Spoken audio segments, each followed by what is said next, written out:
when you complained about eating bread, he caused quail to fall in your lap.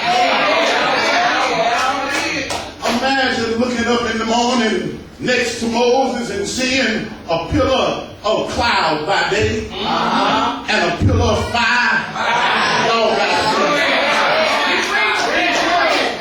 God had proven himself by all of the miracles that he'd already done. And the beloved God ain't changed. He still comes through for it. Matter of fact, you ought to look back over the years of your life. I don't care how young you are, how old you are. If you pull out your faith file, you'll testify with me that he brought me. I wish I had lost there. He brought me from a mighty long. Brought me from a mighty long.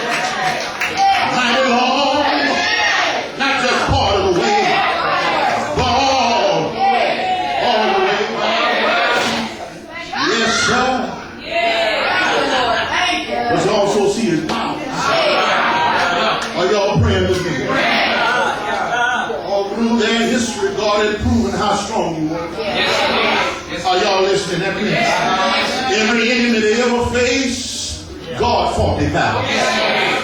Every time they faced the Amalekites, the Amorites, the Hittites, the Perizzites, the Jebusites, and all the other sites, guess what? God fought their battle. I wish I was in Alabama. I have an old mother that will tell you, be still. And God will fight your battles. Keep on praying, keep on mourning, keep on coming to church, keep on paying your tithe. I don't care what your enemies do all around you. Sit still and God will make the enemies your foot. I wish I had a praying church. I got to get out of here. But then you also see God's patience. While God continues to show himself strong and Israel continued to lack faith, the Bible tells us a many times that he turned his anger away from them. You missing your shot. Every time Israel messed up, God remembered what he promised. And he turned his anger away from them. And when God turned his anger, he gave them patience. Now this is what patience means. Are y'all really ready? It is. This is what patience means. For those of you taking notes, patience means to be wronged, and wronged again. Have the ability to do something about the person that's wronging you and don't.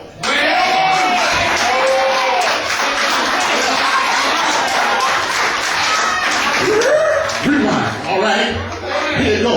Patience is to be wronged, and wronged again, have the ability to do something about it, and don't. That's why Paul writes in 1 Corinthians chapter 13, love is patient. Because if you love me, when I make a mistake, you won't whoop me right off the bat. You have the ability to chastise me, but you turn your anger.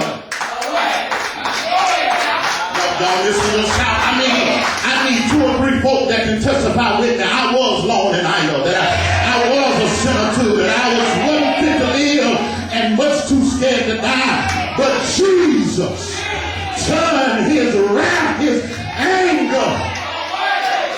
I had somebody here. And when he turned his anger away, he turned his face toward his son. And on Friday, he died. For a debt that he didn't owe, because I owed a debt that I couldn't pay. He died. But right early Sunday morning, even though he died for me, he gave me the victory because he rose from me.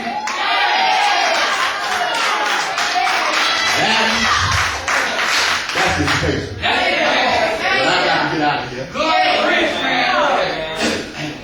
We see the condition of people. We see the character of God. But lastly, I've got to tell you the challenge for today. All right. Because this lesson would not be worth the time it takes to read if we didn't glean the lessons that the text has to say. Go ahead, man. Go ahead. But preacher, let me just put you in my seminary class. Go ahead. Go ahead. It does not make any difference how well you preach. Yeah. All right. Your homiletical style, your hermeneutical ability. If there is no lesson to glean from the text. That's right. Because shouting is temporary. Yeah. But joy is eternal. So we got to learn the lesson from the text. Go ahead. Can we shout a little while? Go ahead. The lesson from the text, number one, since God has proven himself. And since God has proven that he's got power. Demonstrated his loving kindness. And fed them when they were hungry. Touch me, Lord Jesus. Clothe them when they were naked. The lesson is, number one is, have confidence in God. You ought to touch your neighbor and say, trust him. Trust him even when you can't trace him or track him. When his footsteps are unseen and his voice is unheard. When his hands are not there. Because while the world is wringing its hands in despair and asking, can God? We who believe in the Bible should stand up and declare and cry out, God can. Are y'all with me here? When the world is in a decline in morality and an escalating violence, economic trouble, disease everywhere, popularity of the church is decreasing. While increasing is the popularity of skanks and scalawags like Nicki Minaj. I wish I had a friend such here when we glorify hookers and hoes more than we do the preacher. And y'all ain't praying. I mean, when the world is saying, can God? We ought to declare God can. Y'all don't pray with me. Well, come here, Daniel. And Daniel will tell you that while Darius is wondering all night long, can God? I'm asleep on a lion's head saying, God can. Come here, Shadrach, Meshach, and Abednego.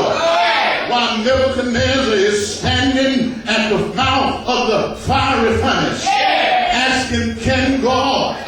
We're walking around in fire with an asbestos suit, saying, God can. Come here with old Zaratan, while everybody else is starving to death. And you ain't seen water in 2.5 years. And you're about to eat your last cake. And you and your boy are going to die. And the preacher shows up and eats first. And you don't know if you're going to have anything tomorrow. And you wake up morning after morning for the next half year saying, God can.